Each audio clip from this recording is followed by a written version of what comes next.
It is the Matt Mosley Show on the Rogue Media Network. And we are moments away from DJ Lagway joining us. Baylor's new quarterback that came to us from Florida in the portal.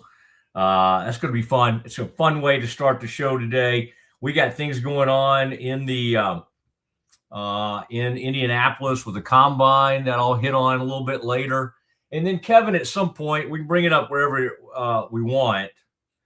But I got to say, I am so impressed with Baylor. And you say, well, Matt, they're like 4-11 or whatever it is. I get it. But that may have been their best game of the year last night. And I know the standard we have for Baylor, you can't be happy about a loss. But dang it, if they didn't play at number 2 Arizona toe-to-toe. And, I mean, really, to a minute left, I think if Scott had regrets, and Cam, you're showing Cameron Carr there. He always has those great dunks. Thought he played great in the second half. I think if Scott has a regret, leave that picture up there right there. I think if Scott had a regret, it's not turning the team over to this kid earlier. Now, he probably didn't think he was ready, and he may not have been. But since he got put in the starting lineup and was running the team with a legit point guard who's learning to pass it and distribute, who's always been good at getting the rim, this is a different team. It's a different team with that situation. There he is shooting a 3. 5 for 6 last night from the field. Got to the free throw line. Had a couple of big misses late, but he ended up with, I think, 16 points. He's given them that almost every game. 5 assists, no turnovers. God, I think the team had 5 turnovers the whole game. The offense looks so much better. Even Ratai, as awful as a season as it's been for him, even Ratai looked like, he was giving them some things.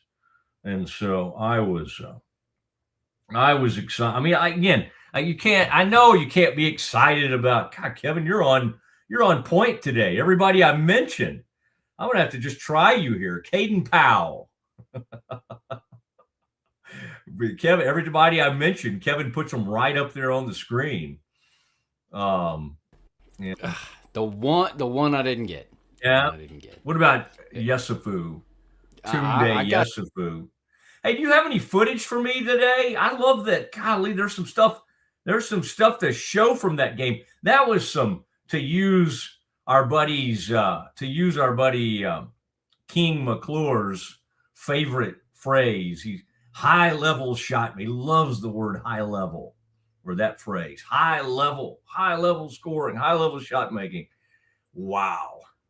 I mean, there's Tunde. Tunde did not have one of his best games, but God, he's a great player.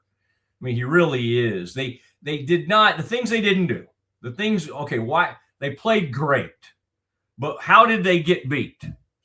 They didn't block out the free throw line. You can't be allowing teams to get rebounds at the free throw line. Block out the shooter. You got to block out the shooter. That was killer. They had some killer plays because they'd hit a free throw and then miss it, and they couldn't get the rebound and then kick it out for a 3. So it's a 4-point possession. That happened at least 3 or 4 times in the game. Now, there's Dan Skillings, and I thought Dan hit the boards pretty hard. Now, Bears are usually pretty good at offensive rebounding. I would say in this game, Arizona put it on them in terms of second chance points. All right, it was a problem. And in fact, they beat them by, I think, 11, and they beat them on the boards and had more offensive rebounds. Baylor played great for a lot of this game, but that was one of the issues in the game. There's Caden. I mean, I like what he brings. I love the toughness. I think he's good at passing the basketball. I think he's a good rim runner. This guy was not supposed to start. Isaac Williams was not supposed to start. And again, it's too little, too late, but they're getting so much better. There's Agbum. He's a good shot maker. You don't want the man trying to dribble too much or trying to penetrate. He's not a point guard. They tried to force it, and it wasn't the right move. And now that Isaac Williams can run the team, it's just a better team. Now, if they could start conference over with the way they're configured now, they would just have a way better shot at least being around 500. I'm not saying they would for sure. What UCF did last night, oh my gosh. Oh my gosh. I mean, UCF goes to BYU, goes to Provo, and wins by, at one point I looked up, they were up by almost 40. In Provo, UCF was. But again, I like what Baylor's doing right now. I like Scott's rally cry of we control our own destiny. And what he means is they could win the Big 12 tournament. And the only issue is they've never won an SWC tournament. They've never won a Big 12 tournament. And this team does not seem to be a team that could do that. Could they make some noise and win a game or two there? They possibly could, and that would be kind of cool. We are waiting for DJ Lagway. Baylor had more points off turnovers than Arizona. Scotty, yeah. The final score didn't indicate how close the game was. Correct, Scotty. You're making fair points. 87-80. Bears were within 2 points with a minute left. I thought the crowd showed up. We got to keep these others out. I think, given how the Baylor season's going or has gone, it's not as easy to keep the opposing team out, quite honestly. I keep looking here, Kevin, to make sure our guy has not arrived. Brent's looking for him. Baylor's excellent sport administrator for baseball, head SID, head of all of that. And he's got all kinds of titles. And he's associate athletic director and over all these things. He's monitoring things. And as soon as we have DJ, we'll throw him on. Last night also, Duke goes into South Bend and just puts it on Notre Dame. Now, Kevin, I hate to bring this up this early in the program. And I don't want to draw you off sides because you do like to talk about your Indiana hoops in Indiana, you're gonna put me in the penalty box again. You can't lose, when and you did not have much faith in this team. So I can't act like you've been touting this Hoosiers team, but they were starting the week. They were in the tournament. And they now lost at Assembly Hall to Northwestern. I don't think Northwestern is very good this year. And then they did get a bad call. DeVries, is that Tucker? That's DeVries' son. Yep. Tucker goes up, shoots the three, obvious foul, did not get called. But if you have to rely on that, against Northwestern at home, then you had it coming. Hey, why is that not reviewable? I thought did they not have a challenge there?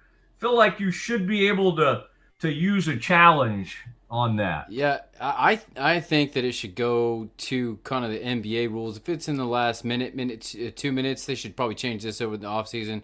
You shouldn't have to waste a challenge on this. Like, you review out-of-bounds plays, you should review obvious fouls, I don't know. I think that should be under the challenge, because if you start just kind of reviewing anything that's close from a referee's standpoint, if a coach, I think it still should come under the coach's challenge. Yeah. The coaches are the coaches are screwing this all up because they're challenging like way early in games, like early in possessions. On the hunt, by the way. I've just been notified we're on the hunt for DJ. Oh no, Kevin, could he have forgotten about being on the Mosley Show? Tell me no. I've touted this. I've let America know somehow, some way we'll get the young man on. He's very in demand. Kevin, the man had a Orlando Lamborghini. Ooh. Kevin, you're a man that likes to let his hair fly in the wind. Have you ever gotten in one of those kinds of sports cars, a Ferrari or Lamborghini, or kind of gotten behind the wheel of one of those? The closest thing I would say is when I took my wife to Hawaii and we rented a Camaro for the week. That's not very close. Hey, it was a convertible. Convertible in the Hawaiian sun. I can't complain about that. I don't think it's very close to a Ferrari. Oh man. Best I got. Kev, bad news NBA. Mavs have won 2 in a row. They're running into the better, the Nets. They ran into the Pacers, teams that are pretty good at tanking. Mavs have won 2 straight. They're not supposed to be winning these games. Middleton's playing too well. Yeah. You probably didn't hear Rick Carlisle's take on the Indianapolis fine, did you? I did. Yeah. And so my thought is, well, if Scott Foster could come in and fix the NBA Finals and be okay with that, then Rick Carlisle can come in and tank like a professional here. I mean, because they've lost the last 4 in a row. Scott Foster didn't do anything. It's Bennett Salvatore who rigged the 2006 NBA Finals with the Mavericks and the Miami Heat. All right? Scott Foster is at least thought of as a pretty dang good ref. Now, he must have done something to your guys that you hold against him, but let's not act like Scott Foster isn't. I'm not saying people don't dislike him, but he's been a very respected ref over the years. He's not like Donaghy out there on the take. I will look up Scott Foster's nickname here. I forget it now. Now the NBA used to the extender. He is known as the extender because he goes into series where the team that should win, the NBA wants to win, is down, and he will make sure to extend the series through some calls. And that happened, I believe, in Game 4 when the Pacers were up 2-1, and SGA had the huge push-off, and that wasn't called, and lots of different things in that game that extended the series all the way to Game 7. Kev, in this high world, this crazy world of college football where players make great money, can you fine them for being late for something?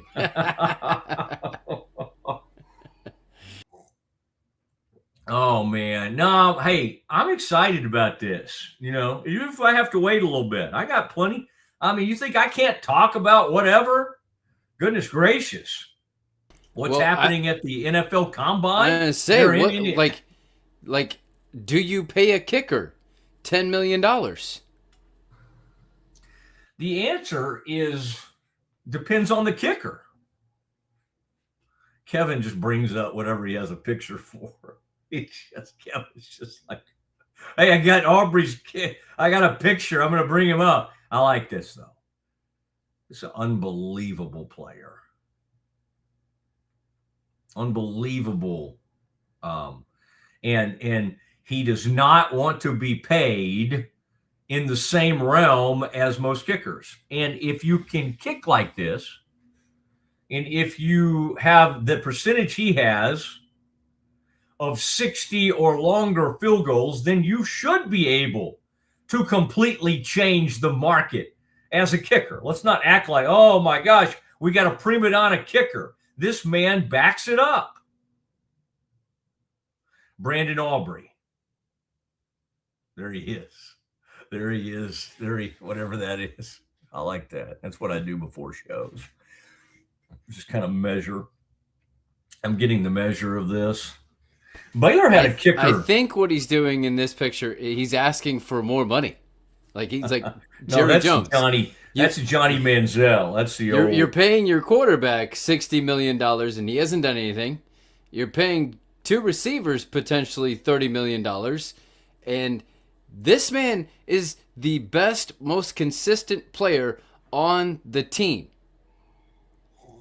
And the next, but he's still a kicker. Okay, I mean, let's not. Who's the highest paid kicker right now? Okay, so I think it's like Harrison Butker. Okay, how much does he make? Highest paid political speaker as well. Right. Well, that's a different issue. Only from certain organizations. They need to figure this out. I'm not saying he doesn't deserve more than most, or more than all the kickers. He wants like $10 million a year. They're trying to, get him at 6 or 7. And, you find a way. You meet in the middle. It's not going to break the budget to give this guy $10 million a year. He's worth it. He does incredible things. Hold on. I'm getting. Oh, good. All right, Kevin. We're ready. DJ is with us. And I'm going to present right now DJ Lagway on the Matt Mosley Show. And DJ, welcome in.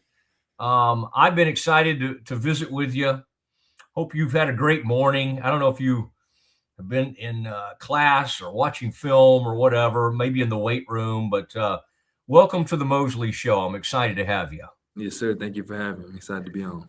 Now, DJ, do you watch are you going to watch the NFL Combine? Like if I were you and I had your ability, I think I would find time this weekend and you probably already have in the past. That's got to be a fun thing, right? To watch the NFL Combine and kind of project, hey, what could this be like moving forward? Will you watch some of it? Yes, sir. Most definitely. I got a lot of teammates that will be in it this year, so I'm excited to, check them out and also, watching my position and see how the process goes for those guys as well. Okay, DJ, when's the last time you ran a 40? Because I'm wondering if this lighter version I've been hearing from your dad. I heard from Coach Spavital. I want to get some accurate numbers here. They had you down moving toward 230, and I think Spav had you maybe even tracking toward 225. Do you feel faster as you've dropped a little weight? Oh yeah, yes sir. Most definitely feel faster. But on the whole 40, I couldn't tell you the last time I ran a 40. It might have been middle school, so I don't know my true 40 time. So yeah. Did you run track in middle school and even in high school? I had one track meet in middle school, and then that's when. And after that, it was COVID, so I was like, I didn't even get to really run track for real. But okay, your friend RG3 was a Olympic caliber hurdler. Do you think hurdling would have been your race, or what do you think would have been your best race? I probably would have been like a 200 runner. Probably would have been a 200 runner for sure. Okay. And Baylor's had some like the greatest quarter milers in 200, in history. Michael Johnson, Jeremy Warner, they've had some Olympic gold. Have you gotten caught up? Did you watch the Winter Olympics at all, by the way? Did you? No, sir. No, I did not. No, I did not. You didn't get caught up in the Olympic spirit? Nah. What's it been like for you these last few weeks? I know it's fun to be home. Is it how strange is it to have grown up coming to this campus, knowing all your dad's buddies, and then now this is your thing. Now this is your place. I'm sure Waco has changed a lot over the years now that you're kind of getting to know it better, but is it almost surreal to be back in this place that meant so much to your family over the years? Yes, sir, for sure. It's definitely a full circle moment, growing up, always going to Baylor games, and, this is truly what made me want to play college football, is coming to these games and seeing the atmosphere and things like that. So for me to be able to play in the stadium and play around these amazing fans and play with my teammates, it's gonna be fun. What stood out to you as the biggest difference so far, having done all your rehab and worked out in Gainesville, and they got incredible facilities there? I've heard you talk already about the Baylor facilities and how much you love the stadium and all of that. Um, just from your interaction and the daily things that come up, what difference? What's like the biggest differences you've noticed from those two programs? Yeah, I say, both programs have been amazing to me, in my journey. But I say definitely what's been the difference for me is just like it doesn't feel like it's a lot of people in the building. I don't know how to really explain it, but it seems like people are, like caring about you and really trying to make sure that you're doing good for you, and it's not like the cattle and herd and things like that, and making sure that like what's working for your body and things that's helping you get better on the field. So I feel like that's kind of been the biggest difference that I've noticed. Do you like to get in there in the weight room and try to get around those linemen? I heard you were taking them out to eat and all of that. Do you like to? You're a bigger quarterback. Do you find yourself you like to get in there with just the quarterbacks, or do you kind of like to mix it up and get in there with some of the other position players? Yeah, for sure. When we lift with our positions, but I definitely make my trips around the room, talk a little mess. Let them know what we over here lifting as quarterbacks, and let them know they got to pick it up because things like that, and just building that camaraderie and that team chemistry in that way. And that's been one of my greatest moments since I've been here too. Is just having those conversations in the weight room, talking a little mess and things like that. So it's been good. How much does it set you back to take the O lineman out to dinner? I mean, that's a group that can. I don't know if you go to Texas Roadhouse or wherever you can, but I would imagine they order some pretty large steaks. Or when you took them out, where did you take them, and how much did they set you back? Yeah, we went to Casa de Brazil here in town, Ooh. things like that. So no, we had a good time though. It was good bonding with the guys, and I even took the quarterbacks out. We all went as a group, QBs and O line. So it's just good bonding with those guys and getting to know them better. And I'm excited to do it again, and to definitely be more. All right, but you still have some money after that. Those when you get in the NFL, DJ, that you can get those rookies get those.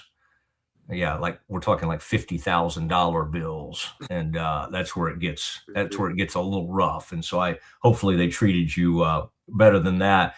Um, are you? I think I talked to your dad about it at one point before you had made a decision.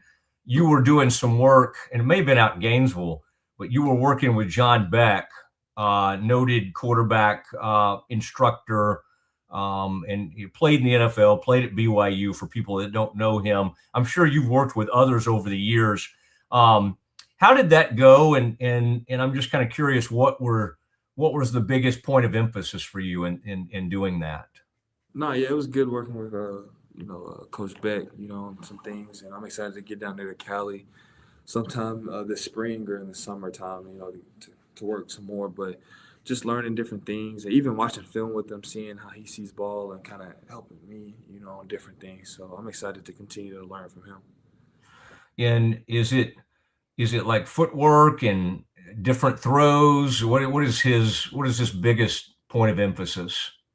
Yeah, really just mechanics, just ball mechanics and little things like that. And then while watching film, knowing where the weakness is and the soft spots of the defense and things like that. All right. How hard was it originally for you to leave Florida, a place that obviously you spent 2 years, and I think you'll probably always have a lot of fond feelings toward the program. You talked to the new regime, and then you decided to go a different way. Knowing how close you'd become to a lot of people there and everything, was it a pretty difficult decision, or what was it? How that thought process? How difficult was that? Yeah, it definitely was a difficult decision, but at the end of the day, I had to do what was best for me and my family, and I'm thankful, for my time there at the University of Florida. Taught me a lot, about stuff on the field and off the field. So I'm grateful and thankful for the people I've met there. But I'm excited for this new journey. I feel like God doesn't make any mistakes, so I'm here for a reason, and I'm excited to be here. All right. And what would you say is the biggest reason, other than family, the legacy, and all of that? But what was it about Coach Aranda, Spav? You came for the visit, you went to the basketball game, all those things. You knew Baylor, but this kind of maybe let you see it in a little different way. At the end of the day, what was the biggest determining factor to you in making this choice? Yeah, I'd say the biggest, factor for me was, the offense and what Coach Spav brings and how he just let his players play and have fun and just be loose and be themselves. And it kind of reminds me of the offense I was in high school. So I'm excited just to kind of get back in a system like this and be able to just throw the ball around and give it to athletes in space and let them make plays. He talked to me about wanting you to have choice routes, and said you didn't always do a ton of that at Florida. What does that mean? What is that so far when you're talking to him and looking at film? He even brought up Will Greer, who, by the way, also transferred from Florida to West Virginia. He says you remind him of Will Greer a little bit. What are those choice routes like? And what is it? What are some of the things that he's talked to you about? Because I'm sure he went to your high school coach, I know, and he's gone to you saying, DJ, what are you comfortable with? And here are some things I'd like to see you do. What excites you about Spav's offense, this air raid? Yeah, I say just the ability for the receiver to get open and for, me and the receiver just being on the same page and be able to watch film and talk about different looks and talk about those type of things and just honestly just being on the same page. I feel like that's what's fun about this offense and just I'm excited to continue to learn more about it and continue to get reps at it. So yeah.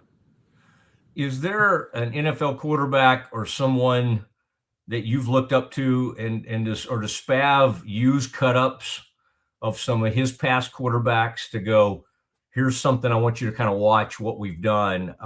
Does that go on? And is there anybody you really love watching or you find yourself emulating a little bit? Yeah, I kind of watch a lot of quarterbacks and try to take different things from their game. But a guy that I've always liked watching throughout my whole, process is Josh Allen. Just the way he knows how to run, he knows how to throw, he knows when to do those type of things. He knows, he just knows the flow of the game and knows how to play and things like that. So that's kind of a guy that I like to watch. Do you like? It seems like you're really good at running, and you in high school you ran for a ton of yards. I talked to Coach Spavital about the way he wants to use you, and I think he was marveled at how you can get downhill, and even the speed you have with your size. Like, is part of you leaning up a little bit is to allow you to even be faster and maybe even help the team more in the run game? I say I kind of to touch that, whatever I got to do to win games, that's kind of my biggest thing. If I got to run it, if I got to throw it, if I got to do both, that's kind of my whole thing. I want to be prepared and have my body prepared for whatever it needs to be to win games. But do you kind of like the contact, imposing your will on other teams, especially being a bigger quarterback? Yeah, man, I just like to move the sticks, to be honest, man. I like to stay healthy and move the sticks. So I don't know if it take all that running people over and things like that, but I love touchdowns. I love getting first downs. I like winning games. So, whatever my team needs me to do. If I got to run over people to get that, I got to do it. If I got to juke people, get on the outside and do a little something, I got to do that. So it's whatever it takes. All right. And how is your body now? You said you've been feeling maybe as great, the best you felt since high school. What did it take to get back to this point where you're feeling great about things? Because I think whether it's a shoulder, leg at one point, you're working through so many things. I think in the spring game at Florida, you just handed the ball off a few times, right? You did not get to put as much prep as you would have liked into that. Who would you credit, and what have you done to feel like this? Because it just seems like you're in a much better place going into this season than going into last year's season. Yeah, I say kind of right at literally a day after the Florida State game, the last game of the season. I kind of, I got my trainer back from home. His name is Brandon Franklin. We stayed in Gainesville for the whole month of December, essentially. And we kind of just got back to the basics of things and making sure that my body felt the best it could be, going into, the transfer process and going to a new team and things like that, and making sure that I'm able and capable of doing what I know that I can do and I've been doing my whole life. So I feel like I give a lot of props to him and a lot of kudos to him, for helping me kind of get back into myself and being, able to move and things like that. Okay, and I heard you have already been named to the Leadership Council. How big is that for you to arrive on campus, not be here that long, but to, have a spot like that? And how is the bonding going with your teammates and even the guys that were already here and then the guys coming in the portal? What's that?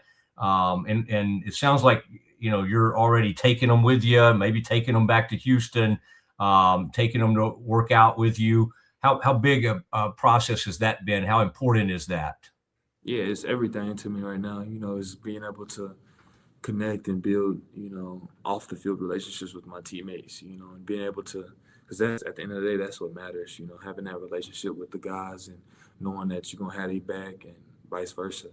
So I say just my continual, every single day coming in, just trying to be the best I can be and lead by example, and it meant a lot to me to be voted on Leadership Council, only being there for a couple of weeks. So that meant a lot to me to show the impact that I've kind of had already in short time. So I'm just trying to continue to build on that and continue to know my teammates and continue to build relationships with those guys. Who's jumped out at you so far in these workouts? People will want to kind of know about, Draylon, Gavin coming in from Oklahoma State. It just seems like he does a lot of great things. And obviously all these guys do. You got the guy coming in from Kentucky. All these guys do different things. What's that been like with them? And like, how much time are y'all spending out throwing together and working together? Yeah, it's been great, seeing all those guys, work their tails off, and even the guys that have been here, everybody's been working hard, and I'm just excited, for what's to come, like I was talking to Tony Livingston, he's the tight end that came from Florida as well, and he was like, man, this is the most we've thrown in the last week since we've, the whole time we were at Florida. So like just the amount of times that we throw and the times that we've just connected it off the field, and just it feels like a true brotherhood already, and I'm just excited to see where it continues. What do these guys do differently? Gavin obviously can make plays and he's got a ton of catches. Draylon, but in terms of like deep threats, what kind of stands out about these guys that have come in with you in the portal? Yeah, I say just their work ethic. That's the biggest thing to me, and the way they come in every single day, willing to work and push guys around them.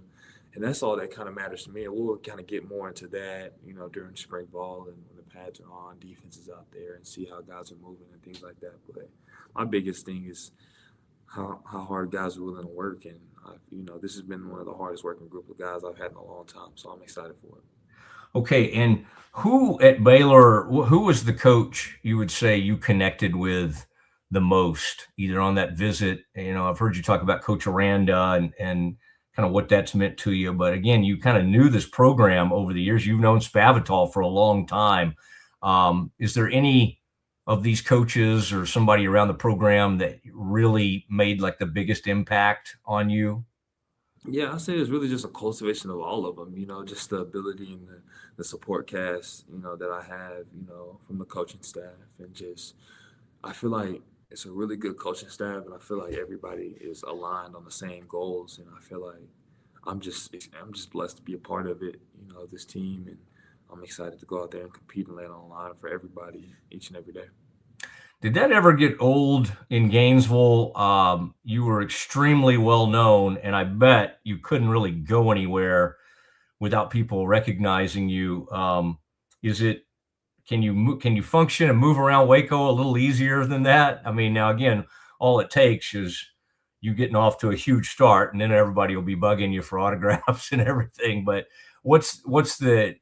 how do you think that'll be different a little bit? Was that ever tough to deal with again, just that huge spotlight on you? Yeah, for sure. Being a 18-year-old, jumping into something like that, you really don't understand it until you kind of out of it. But it was definitely a blessing and a learning experience of how to handle myself. And I'm just excited, for this new opportunity, and I'm just excited to continue to grow and continue to get better, and and learn my guys, and they learn me, and just be able to. It feels good to be just like I feel like a normal student. I actually have classes now, like so going to class and stuff like that. That's been an interesting experience, but it's been good though. Are you staying at Florida? Were you doing more online kind of things? Okay, Yes, sir. Yeah, it was all I online. got you. Yeah. So at Baylor, you're actually now. What do you like major wise? What are you focused on? What? Communications. Okay, over there at the Castle Law School. That's Yes, where sir. I spent most of my time. Yeah, over there. Yeah, you'll probably have like Blair Browning, Jim Kendrick. I'm trying to think of some of the people you'll have over there. Um, from a DJ, from a throwing standpoint, where do you the intermediate routes, the short routes? I've heard you talk about you want to get better there. What is Coach Spavital talking to you, and even when you're out throwing, what are you trying to sharpen up? And are those the throws that you really want to get even sharper on? Yeah, it's just being more consistent on those throws, and I think the amount of reps it takes, it's all rep based things, and just being able to feel comfortable with those and knowing where to put the ball and knowing how to position shoulders, hips, and things like that while making this throw. So I just say it's rep based, but I'd say things that a lot has been helping me with, it's just watching film with Coach Bav, seeing how he likes it, how he likes, how he sees the game and how he calls the game. It's been really good. All right, and then from a nutritional and strength and everything, what's that been like at Baylor? I mean, I would imagine you've gotten away. You've been doing this long enough now. You're not hitting the fast food too much. Will you at least work in some like barbecue in town? Have you found your favorite go-to restaurant there in Waco? No, I haven't. No, sir, I have not. I've been dialed in. I got a chef. Every all meals 3 times a day. You know, every day. So it's been great. And being able to lock in, and that's something I kind of changed a lot is my diet. From the last previous 2 years. So changing my diet, and it's been great. I can see my body changing a lot, and just the way my body's been responding to it and recovering. It's been really well. What do you want to play at? Like 225 or what? What's Yeah, light as possible. My goal is just to get as light as possible and whatever I feel good at and kind of sticking with that, so yeah. how many times have you watched your dad's run against NC State over the years? And was it kind of fun as you were getting re-recruited by Baylor to see more and more people posting that? I've heard you're not a big social media guy, but I would imagine your dad would show you that every once in a while. I mean, that was probably one of the most iconic runs in Baylor history against NC State. What did you think about those shoulder pads? Did it feel like they had a little bit bigger shoulder pads back in the day? Oh yeah, for sure. Nah, but I've always grown up seeing that run, and it was pretty cool to see that, So, but nah, yeah, growing up as a kid, that's kind of a play that I've always seen, all like at least like I've seen it a lot. So growing up, but nah, it was pretty cool. Like I said, full circle moments, being able to be in the same uniform as him. How big was it to be at Willis? And before you took over, I think maybe even your freshman year or early, they were struggling. By the time you left, y'all were going deep into the playoffs. You'd put up huge numbers there. How much pride do you take in what you did there, what you were able to accomplish at a place that maybe was a little bit down on its luck before you took over? Yeah, that's the beauty of playing football, and being able to and that was my goal when I stepped there my freshman year, 14 years old, and wanting to make something special in my hometown. And I feel like with the help of a lot of other people around me, just being able to leave Willis better than I found it. And that was my goal when I stepped on campus. So I'm excited where Willis is heading. It's heading in the right direction. And yeah, I'm excited for him. Do you feel like you're going to have to get a lot more tickets, even than you did at Florida? I mean, you had some people making the drive, but now it's going to be much easier Yeah, I'm for the pretty people sure. from Willis to come through. Or was that part of your NIL deal with Baylor? Like, I need to be guaranteed 20 to 30 tickets a game. See, I'm pretty sure there's gonna be a lot of people there, but I don't really handle all that with the Yeah. tickets. I let my pops and my parents handle all that. You know, I just focus on ball, focus on winning the game. What was the strangest NIL NIL opportunity you ever had at Florida? I mean, you had some great ones, Jordan Brand, and I think you were Lamborghini there in Orlando. I don't think, by the way, in Central Texas we have many of those dealerships. Some of the luxury cars. Was there any you turned down that was a pretty strange one? Not to my knowledge, you know, because I kind of let my parents handle all that. And if it's some weird state, they know me, you know. If it's something that it doesn't really interest me, they want to come to the table with it to me. So, you know, I kind of let my parents weed through all that and try to figure that stuff out of what's possible, yes, and what's a possible opportunity for me. So yeah. All right. And what do you do outside of football? Like, when you need to get away from it, what's your biggest thing? My biggest thing right now is just connecting with my teammates, you know, hanging out with them, you know, and just being around those guys. And so whatever we got going on, that's what we're going to be doing. We might be chilling at the house, watching the game, or going to the reg, play basketball, whatever, you know, just hanging around, just being around the guys. And that's kind of the biggest thing I wanted to emphasize this year is, you know, just having that team camaraderie for sure. All right. Have you figured out who the best basketball player is on the team yet? And do you bring some skills in that area? Oh yeah, for sure. But not yet. We'll see getting later on. We'll see. You know, but do you like to use your size down low, or do you shoot the three ball? Yeah, I'm mostly, you know, when I play, I try to be up real safe. So I have to stay in the corner and try to shoot some threes. You know? Be real safe in case the coaches are listening to this and everything. Yeah. What was your first love, by the way, sports wise? Because I know you were playing baseball in high school. Was it because of your dad? Was it like immediately football, or was there something else you loved first? Yeah, I'd say it was immediately football. You know, just there's something about it, like going, you know, seeing my older cousins, you know, play the Friday Night Lights and seeing just everybody, the whole town, just come to the game. Like, that's something that always intrigued me since I was young. So, yeah. Do you find yourself already thinking about the Auburn game and even, you know, obviously SEC team, huge opportunity, playing in Atlanta? I mean, you played in huge stadiums and everything, but that'll be at Mercedes-Benz Stadium, I guess. Do you already start kind of thinking about that and trying to envision what that first game is going to be like?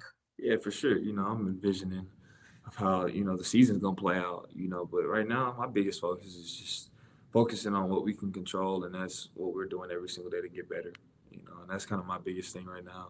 Like I said, the relationships, I feel like that goes a long way and what it make or break for teams. So, you know, just that's the biggest thing right now is just building great relationships inside the team, because there's a lot of new guys. So just trying to connect like that so we can go hard and play for each other. All right. And do you start looking at all at these new opponents, you know, Big 12 opponents? Do you try to take a peek at, you know what the schedule is? Do you kind of start at least kind of thinking about that? Because obviously you got very familiar with your SEC opponents on that first 2 years.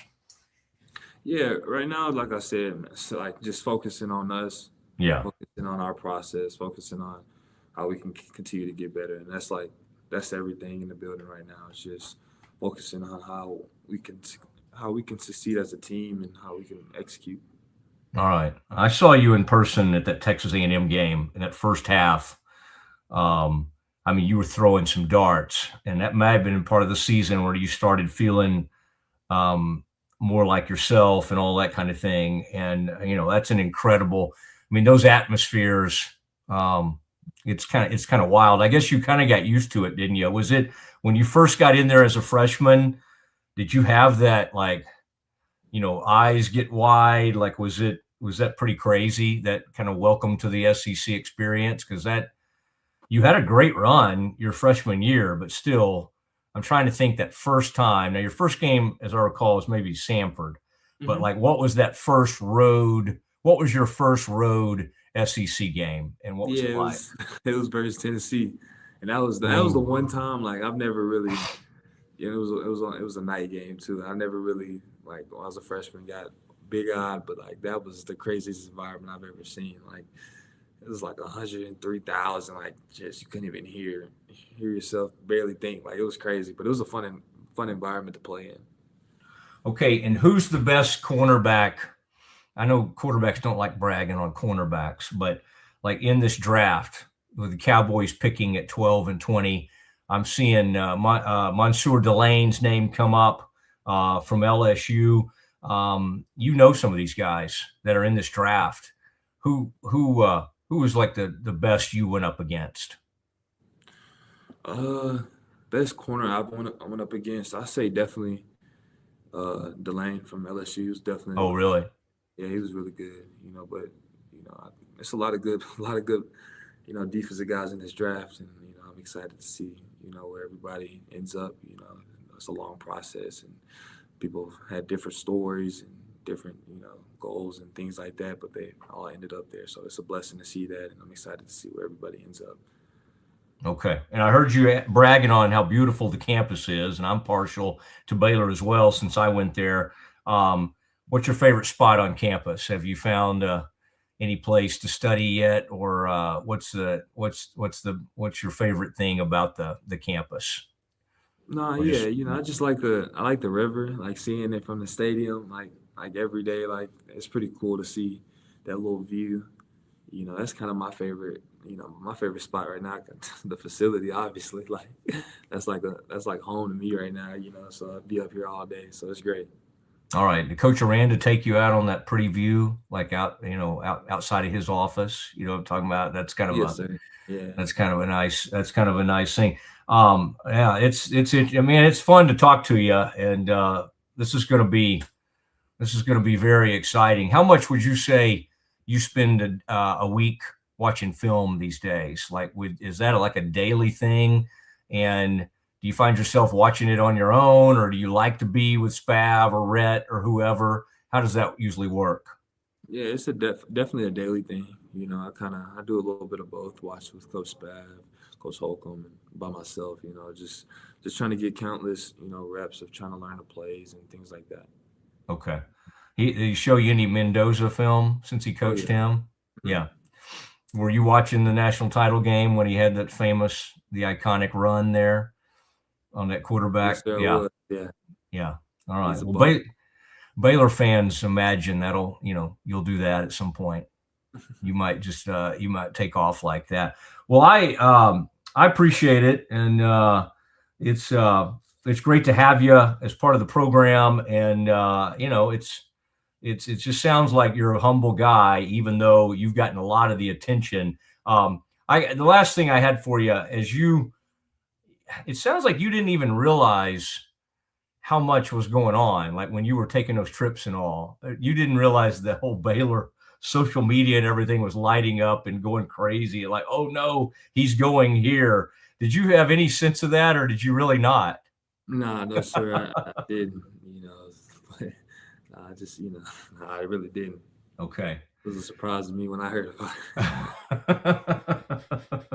Yeah, but that was interesting what you said. You felt like going to Ole Miss, and even Duke or whoever was reaching out to you, you felt like that visit cemented for you, hey, I'm in the right place. Yes, sir, most definitely. It definitely did. Being able, when I came up here, it felt like home, so I knew right away. That's awesome that you have a chef. Does the chef come to you? Is this all three? It's connected between my nutritionist.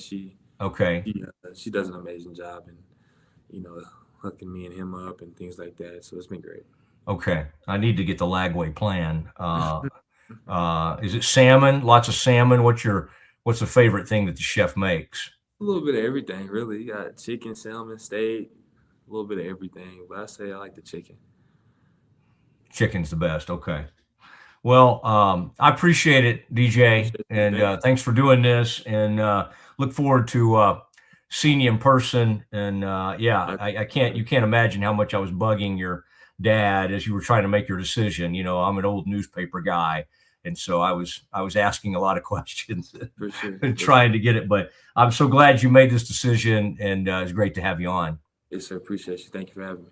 You bet. There he goes, DJ Lagway, joining us. His first interview on the Mosley Show, and man, it's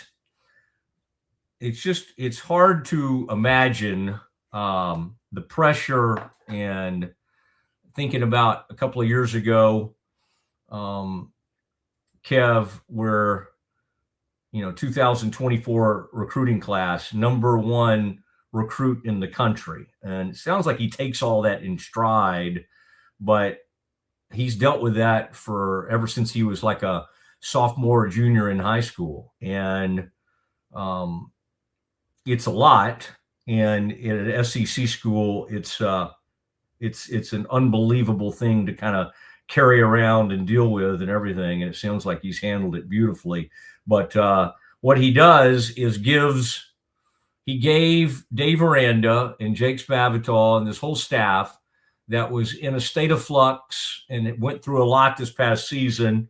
And, the signing brought, and I don't think DJ cares about this as much, but the signing brought like this instant credibility.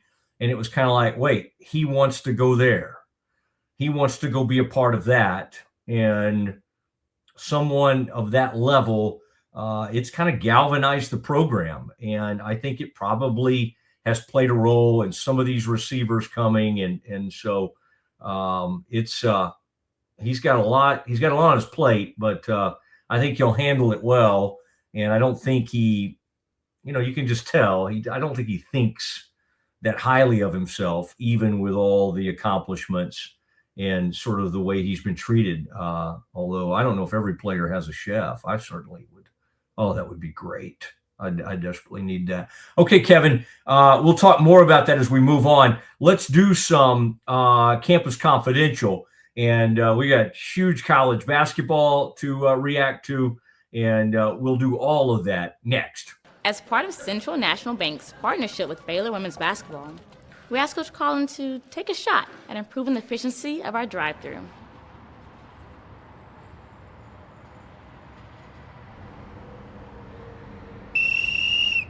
The lane is open! Drive the lane! Attack the lane! Go! Go! Go! Go!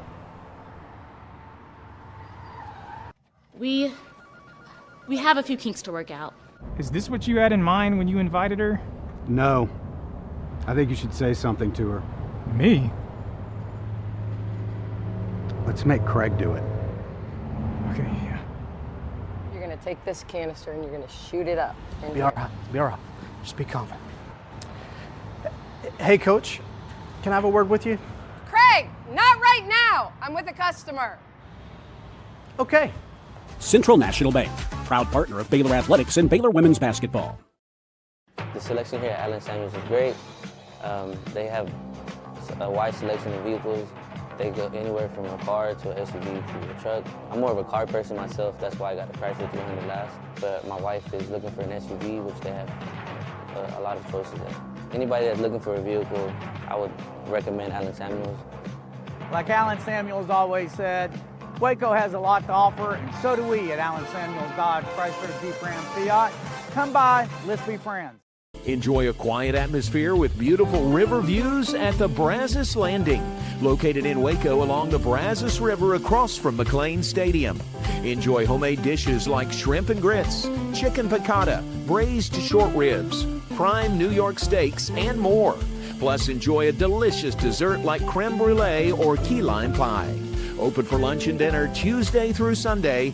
Brazos Landing in Waco, the only place where I-35 and the Brazos River meet.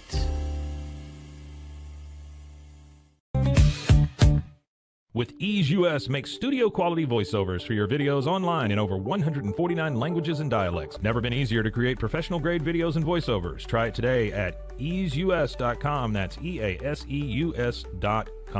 Ease US. Tervis is all about staying hydrated. Each product is built to last and comes in endless designs to match your personality. Stay refreshed and express yourself with Tervis. Visit tervis.com today and find your perfect tumbler. Dive into adventure with scuba.com, your ultimate destination for top-tier scuba and snorkeling gear. Whether you're a beginner or a pro, trust scuba.com for the best in diving equipment and expert guidance. Explore now at scuba.com. That's SCUBA.com. Scuba.com. Samsonite is the world leader in durable, high-quality luggage and travel accessories.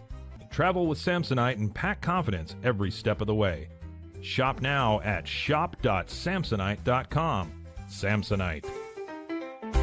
So all you have to do is tap your Popple to the back of someone's phone, like that, and they instantly get your social media and contact info right on their screen. They don't need an app or a Popple to receive your info. So get your Popple today and start impressing everyone you meet. Make it pop. Golf Partner, the world's largest golf store network, offers more purchasing opportunities than anywhere else. With a dominant market share and a wider selection of quality secondhand golf clubs than our competitors, we make it easy for you to enjoy the game with affordable, top-quality equipment. Golf Partner, overwhelmed by your inbox? Clean Email is here to help. Organize, clean, and manage your emails with powerful automation tools. Say goodbye to spam and clutter and enjoy a stress-free inbox. Try Clean Email today at cleanemail.com. Designed to elevate the off-road experience, enabling adventurers to conquer any terrain. For 50 years, you've trusted us on your toughest recoveries, to your most breathtaking destinations, and in countless unforgettable memories. And now back to your regularly scheduled program, the Mosley Show. Kev, we got started a little late there with DJ. I might have gone a little long with him there. You know how I am. I'm not looking at my text messages when I'm doing an interview. And he's interesting. He's all business. And so I was really trying to kind of get him going and opening up a little bit. And he's gonna, I think he's very mature, and I think he's got, it's just so interesting, because I think what's happened is, Kev, is that, like, I think it's extremely refreshing to come to a place where they're excited about you, but at the same time, like, it's just not the enormous spotlight probably that was on him at Florida, on the heels of being like the number one quarterback recruit in the country. I think the lights have been turned down a little bit. That doesn't mean there's not going to be pressure and all of that, but I think Baylor can do a little bit better job of sort of insulating him from that. I do appreciate Brent Ingram, who is the head of Baylor football, from a communication standpoint. I appreciate that he's got DJ out there, and I think Brent has really made it a point, and certainly I think Dave Aranda has understood that part of the thing is you gotta shop this, you gotta market this program, and the days of we can't let our players talk and this and that, and again, I understand some of that protocol in the past, but I think it's great that a guy like this, that Baylor people are so excited about, that Brent and Dave Aranda and the whole Baylor group is getting them out more and letting him talk. And he's a pretty serious guy. He's a thoughtful guy. But I think he is a guy who likes to be in the film room and likes to be around his teammates. And I think this is going to be, I mean, again, this hopefully will go extremely well. This is a big experiment. This is bringing in all new receivers. And I say bringing them in, a lot of them are in the portal. Some of them are already there, but none of them were really playing that much last year. So brand new receiving core, revamped O-line. Some of the best O-linemen have actually left. Running back room that's talented, but missing Bryson Washington, who was the most talented. And this guy is going to be in a completely revamped defense with almost all new players, new defensive coordinator, new D-line coach who we'll talk to tomorrow, Ja'Cory Greer. Wow. I mean, there is a lot going on. And so great to have DJ on. And I mean, it's just not, there's not many quarterbacks out there that, I mean, and by the way, he was 6'3", 230, 6'3", 240 when he was in high school. He might have been a little lighter. He might have been playing at like 215. But when I saw him when he was a sophomore, junior in high school, this was a fully formed grown man. And so now he's 2 years into college.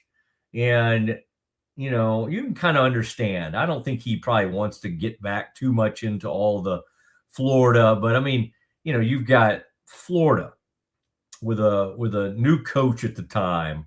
Lands, it might have been in his second year, going into his second year, lands this enormous recruit.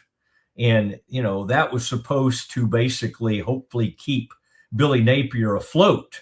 The fact that as a freshman, and he did, he won the last 4 games against, like, you know, an SEC schedule, including one game against Tulane. But he finished strong, and he had his moments. And even the Florida fans that I talked to always say, we wish him well. They thought maybe it was okay that he would get a fresh start and all that kind of stuff. But when someone has been labeled that enormous of a talent, you know, it's still in there. And it's going to be up to, I mean, think about it. Spavital and Sawyer unlocked what we didn't even know. We thought we would hope Sawyer would be good someday. We didn't know he was going to be like he was his junior year. And then so he put up huge numbers his senior year. We didn't know he was going to turn into that. Whether it be Gino, whether it be Will Greer at West Virginia, whether it be Johnny Manziel. I mean, this guy, Spavital has had, or Fernando Mendoza at Cal Berkeley. Spavital has had some incredible quarterbacks. And the hope is that he can do with DJ Lagway what he did. Now he's going to look at this thing a whole different way than some of these things that DJ was being asked to do at Florida. I mean, this is air raid. These are choice routes. And you heard me talk to him about what the choice routes were. But Kevin, I mean, it's a lot to think through. And by the way, for people that are like, what are choice routes? You know, choice routes are routes that you use the defense's leverage against them. You know, if you're running a route and they're playing a certain depth or whatever, you may break it off. You may judge where a guy's lining up, and then, you know, and so that's where it comes in. You have the choice of some of these receivers. So it's extremely important to get on the same page with the receivers. So all of this is because, of course, Doug McNamee did not hire Dave Aranda. Dave Aranda, his job was probably saved because of Mack Rhodes having what happened to him.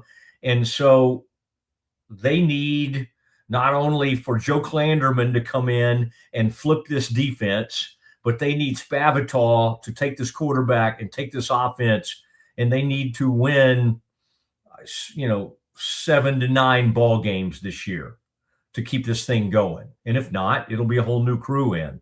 But this is an interesting experiment, and it hasn't ever been done at Baylor. It got done at Indiana, where Kurt Cignetti showed up, and he brought a bunch of players with him from James Madison, and they flipped it in a hurry.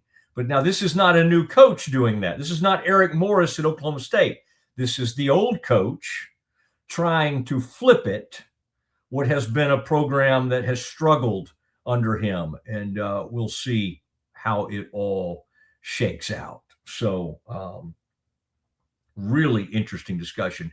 Kev, let's do some now let me look at the time here, because we could take a break and if we need to catch up with our folks. Kev, you want to do Campus Confidential right now? Or do you Let's go. Okay, good. Let's do, we got all kinds of college basketball from last night. I opened the show talking about Baylor and Arizona. Did you like it, Kevin, when I said, hey, did you watch some of these Olympics? You're like, no, did not. No, sir. It reminded me of when my morning show, when Zach Owen asked our musicians, hey, do you watch sports? Kind of as a segue into our little sports segment we do. And most of our musicians are like, yeah, I'm writing songs. I don't have time for that. Understandable. Yeah. You're busy doing other things. He doesn't have time to watch other sports. He is working on his sport. And he's watching a ton of film, it sounds like. That's great. I hope he's better than, like I've mentioned, the other athletic quarterback from Florida that didn't do so hot so far for the Colts. But, it's great. Oh, I've almost forgotten about him. But, like, well, Ballard said yesterday he still has a future in Indianapolis. Yeah. I don't know. Well, it'll really come down to, is he CJ Stroud, or is he or which CJ Stroud is he? Is he Daniels? Is Richardson a guy? I mean, like, it's hard to say because he does like all those measurables that we were just talking about with DJ. Yep. He's got all of that. And he had those moments where it's like, oh, wait, okay, they're going to be fine with Anthony Richardson. Right. And then he had moments where it's like CJ Stroud moments where like, oh, no, this is not going to work. His big plays are unbelievable, but his ordinary plays are equally as unbelievable in the bad way. The Florida quarterback who's hung on in the NFL the longest happened to transfer to West Virginia. And that was Will Grier. And Will Grier is now probably in his, 7th or 8th year in the NFL. Yep. And interesting, that's who the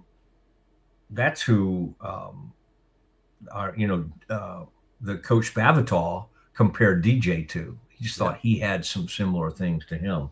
All right, what do you have for us in Campus Confidential? You brought up Indiana. Indiana has a school record 9 players going to the combine. Maybe could have been 10 or 11 had you put Kaylon Black or Mikel Kamara in there. But A&M has 13, Alabama with 12, LSU and Ohio State have 11 each.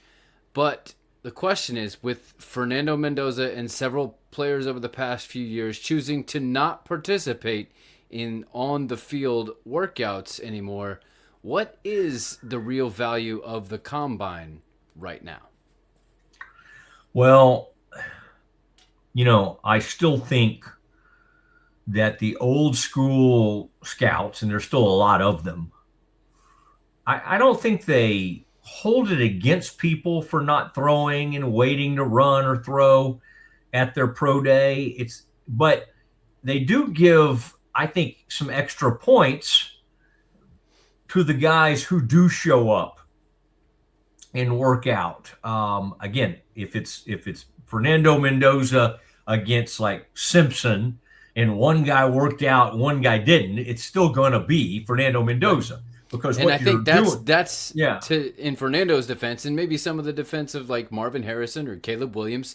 That's kind of the thought is we know where they're going to be picked, and so the only thing they can do is hurt themselves by working on missing some throws. Maybe so. But the guys who do show up and do it, the teams love it, and the teams, because it's still, and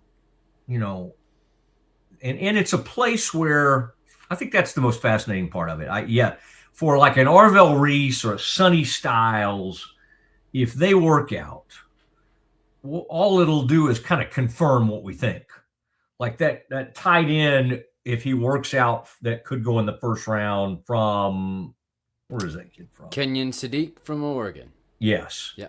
Like, he's gonna be a workout. That guy may run a 4.5. He may run a 4. I mean, it's going to be scary what his workout is, but it kind of confirms what we think about him. The combine allows these guys that maybe we're not thinking about that much, that might be like 4th, 5th round guys. Like I think the combine is an awesome place for a guy like Sawyer, or a guy like Jackie Marshall, or even Trigg to a certain extent. Now, Trigg may want to wait and run at the Baylor Pro Day. I don't know. But, boy, those players that are more like in the maybe 3rd to 5th round, or maybe just hoping to get drafted, they can really catch. Now, the ultimate negative for the combine was the year a guy named he went to the Eagles, and his name was Mike Mamula, and he had this off the charts, unbelievable combine. His numbers were incredible. Turned out the guy couldn't play. All right. And another guy, and I don't know how this guy did in the combine, but the pick for many, many years ago that I guess was the Packers picked him, Tony Mandarich, was one of the great busts ever, because it turned out Mandarich was all roided up and all of that. But, there was a guy that just everything about him looked and seemed like he was almost a guaranteed, like, Hall of Fame. If there'd ever been a Hall of Fame guarantee, Tony Mandarich. And he ended up being a huge bust. But again, I love watching all this. I really do. And I'm wondering, and you might be able to speak to this a little bit more. The value is maybe what we don't really see presented to us on the field, but the real value is the medical work that's done, and then the team interviews with these players. That some of that we've gotten to see as social media has gotten a hold of these things throughout the time. But most of it we don't. And you're right. And I'm seeing lists today of the Cowboys formal interviews and then just the informal. And just so people know what that means. What's the difference of those? Okay. So the formal is either with that player's agent, or you're there and you set up and you sort of have your whole group there, and it's a real planned deal, and you're like, I want a formal interview with this person. Informal is literally you can just kind of see a guy and pull him into the room at the last minute, or even maybe 2 or 3 of your people are out and about and get to kind of have a conversation with him up by the team hotel or in the lobby or something like that. That's informal. Formal is you go through the process. Again, I don't know exactly who you use, maybe the kid's agent, but you're saying at 1:30 or 8 this morning, we want you in our room. Right. And we may put them on the board. In fact, with one player that the Cowboys were kind of interested in, they in their interview process, put them on the board to say, okay, help us install. How would you kind of install a 4-3? And that happens. So that's more of a formal interview. Cool. All right. Well, then going to last night, basketball. How can games like Missouri over Tennessee, which you called, Dayton beating St. Louis, UCF taking down BYU, how can those games affect some of the bubble teams this time of year in the tournament?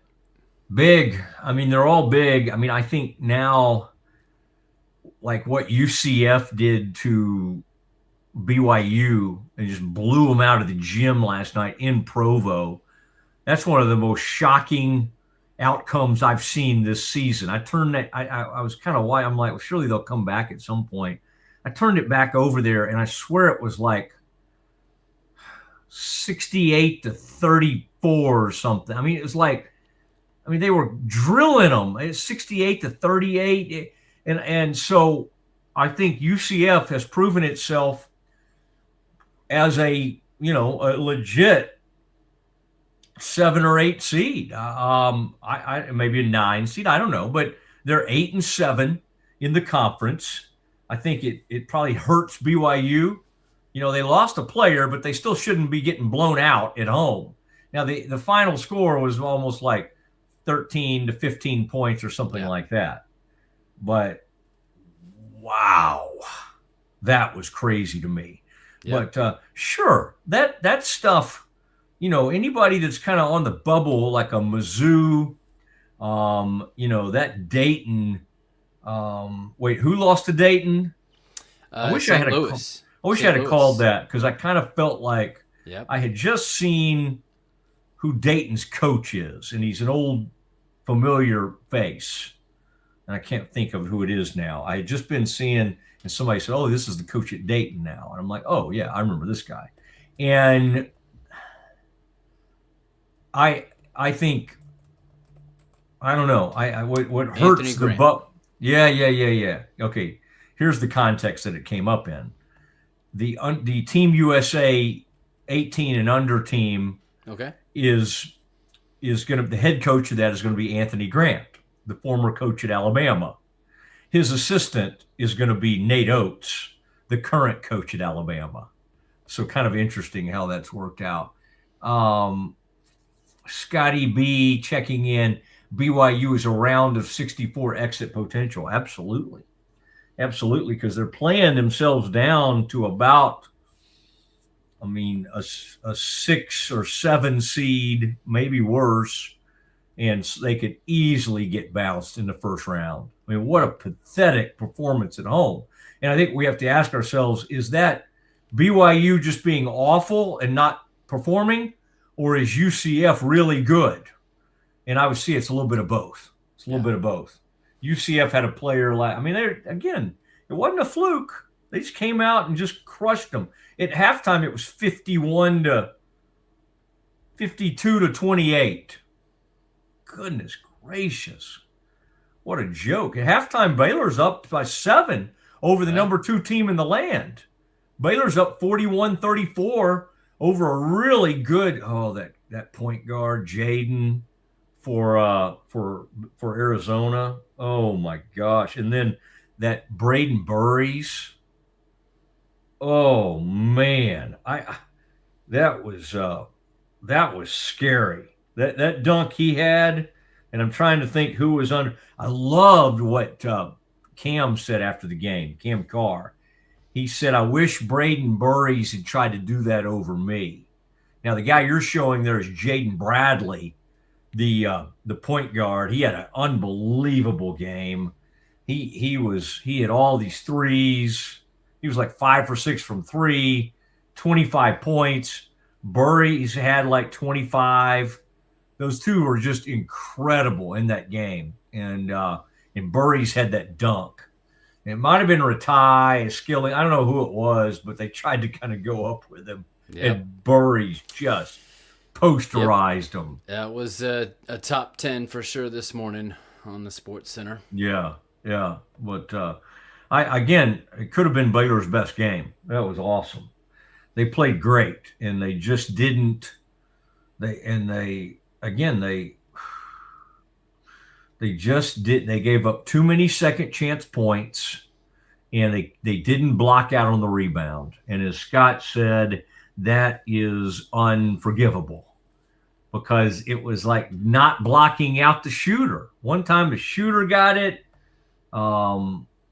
That was rough. This is not a good defensive rebounding team, but at the free throw line, you have got to block out and get those rebounds. And I bet Arizona got 3 or 4 rebounds, and you can't give a good team all those second chances. Baylor's so good at offensive rebounds. I don't have in front of me, Kev. I think Baylor had 9 offensive boards, and Arizona had 13. You can't You can't let that happen. And no, the thing Baylor did great is they ran great offense. They shot the ball well, and they didn't turn the ball over. 5 turnovers that whole game. Beautiful. I mean, in a lot of ways, Baylor played its best ball game of the year. And I got to say, I was I was proud of the way they played, and they're getting so much better. But again, as I said, if Scott has one regret, it's this kid right here. We saw glimpses of it, and maybe they needed to go ahead and say, you run the team. Maybe they waited too late before they did it, but dang it, he's good. And then now, as Scott talked about last night, Kev, he's penetrating, and then instead of trying to score every time, he's throwing it out and getting guys open threes. This is the number 2 team in the country. They had nobody that could guard him. It didn't matter. Jaden Bradley couldn't guard. Jaden Bradley's 6'3", and he's quick and he's good, but he had no shot guarding Isaac Williams. And what I hate, I mean, again, I can be cynical and mean sometimes and all that, but what I hate, Kev, is these I don't know if they're Baylor people or otherwise, but they're so negative. It's like last night they're like, well, Cam's definitely going to the NBA, and Isaac's probably going to transfer out of Baylor. Okay, just because they lost Rob Wright doesn't mean they can't keep players. And, I would take a good chunk of change and try to keep Cam and Isaac. Because if Cam gets stronger, Cam Carr is unstoppable. Cam Carr needs help in a few areas. Needs to be a better ball handler and needs to get stronger. But from an athleticism standpoint, finisher, all those things, oh my gosh, he is an NBA player. But he would absolutely benefit from another year in college. Now, he may think, hey, I'm supposed to go 23rd or 24th in the first round. I better go do this. And I would not begrudge him at all. But if you can pay Cam Carr, 1.5 to $2 million to stay, I would totally look at that. What are you going to do? You're going to be a two-way player? You're going to be a two-way player, and you could slip into the second round just because somebody's mock has him as the 24th best player in the NBA doesn't mean for sure he's going to do that. Okay, Kev, what else do we have? All right, so tonight's big game. What do you think is going to happen when St. John's and Rick Pitino meet Danny Hurley and UConn? Well, where is it? It's at UConn, and they are a 6-point favorite. Oh, that's right. They're in Hartford. Yep. UConn's a 6-point favorite. Yes. Okay. Home team. The reason I would take St. John's to cover, I would take UConn to win the game. Okay, that to me, that's too many points.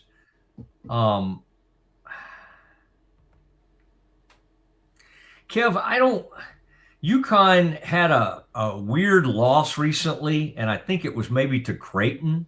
Creighton's not good this year. Right. In fact, I think Baylor may have beaten Creighton earlier this season. Anyway, I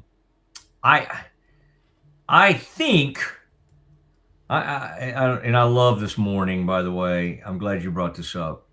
Rick Pitino, as only he could. He said, I'm sitting here at breakfast this morning, all my players and the managers and everybody is on their phone.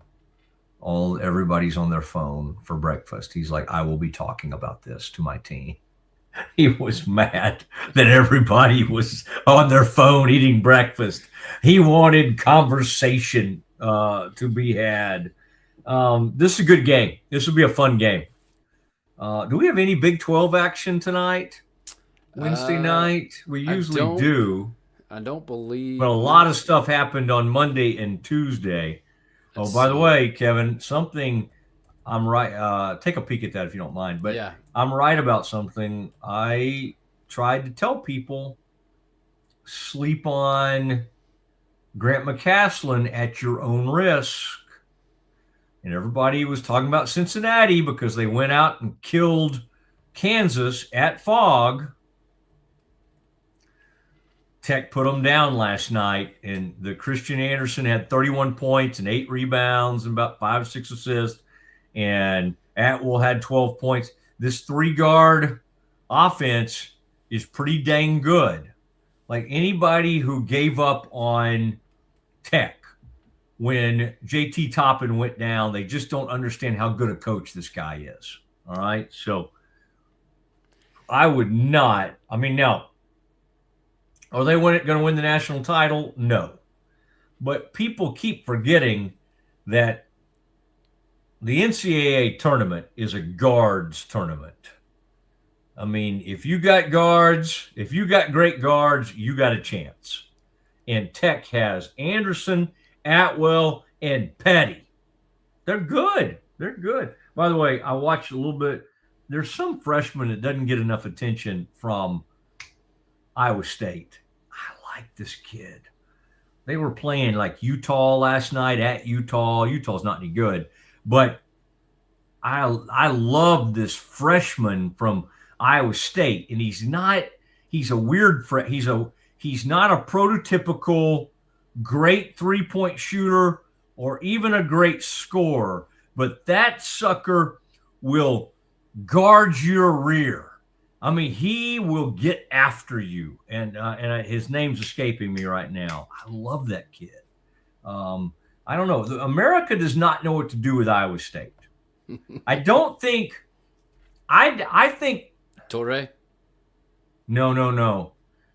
Torrey's not a freshman. This kid is a freshman, and I mean, you'd love him. He's number 1 on that roster. He's the number 1. His numeral 1. Right. Yeah, the jersey. And I just can't think of it. Jefferson's a great player for them, but generally when you have to run your offense through Jamarian Bateman. I love that Bateman kid. Batemon, I believe. Yep. Jamarian Bateman. He doesn't get any attention because of DeBonta and Darren Peterson and Tunde and all these great freshmen. Ooh, this guy is good. Jamarian Bateman. He can flat out guard, and he will hit a 3, and he is fearless. But as the season's gone on, TJ trusts him a lot more. I don't know what Iowa State is. I do not think they're a Final Four team. I really don't. But their record in their ranking suggests that they could be. Right. I just don't trust. I love the coach and I love the program, but I don't trust them in the tournament. It's just that's not what they do. They're great in so many areas, but I do not think of them as a great tournament team. All right, what else do we have, sir? Well, there's no Big 12 tonight, nothing noteworthy, but do you think A&M can pull it off against at Arkansas tonight? Arkansas 7.5, 8.5, depending on where you look. Pick the Aggies to cover. Aggies are a weird team because one big game recently, they just got, I think Florida ran them out of the building. Aggies kind of have found their footing. Team's caught up with them a little bit. It's a strange team. It's a strange team in the way they're put together.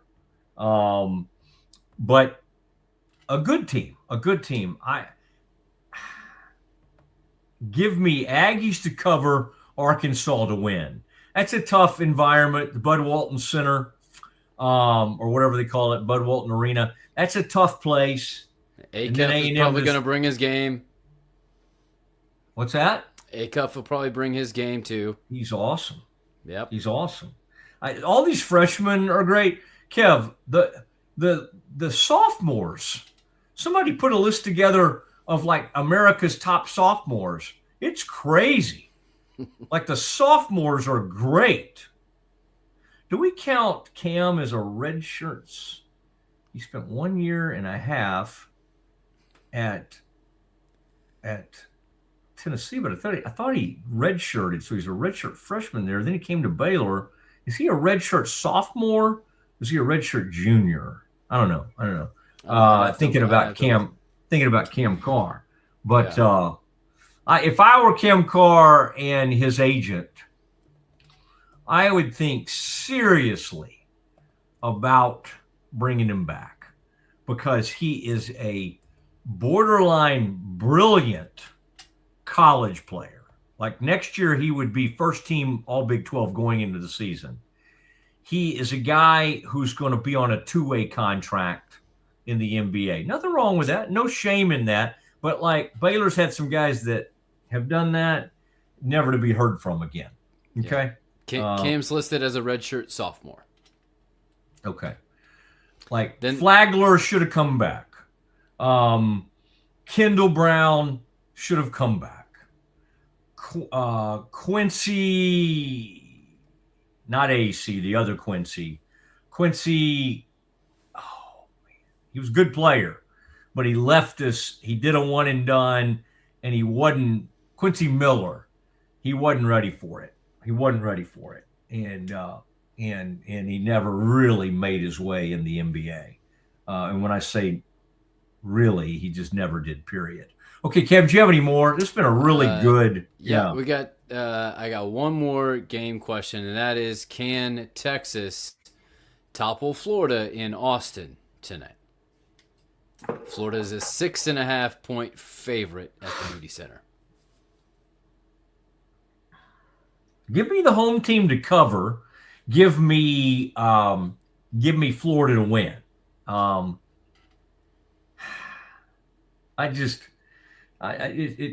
It kills me that these other teams, Texas has one too. What's going to be fun tonight, Kevin? Texas has been playing a lot better. I got to give it to Sean. Sean Miller's really gotten that team playing a way better, and that's a tournament team. But they've got a big man who's been on a roll lately, and he played at FAU last year for Jacobs. His name's Vocalitis or something. Vokelaitis. Vakitis. He's good. And then, of course, Florida has Condon. And then Florida has a 7'9" guy over there on the bench. But Florida has, is it Huff or Hawk? Hawk. Haugh. David Hawk. Oh, my gosh, he's good. So Florida's a much better team than Texas. So I think you have to say they're going to win this game.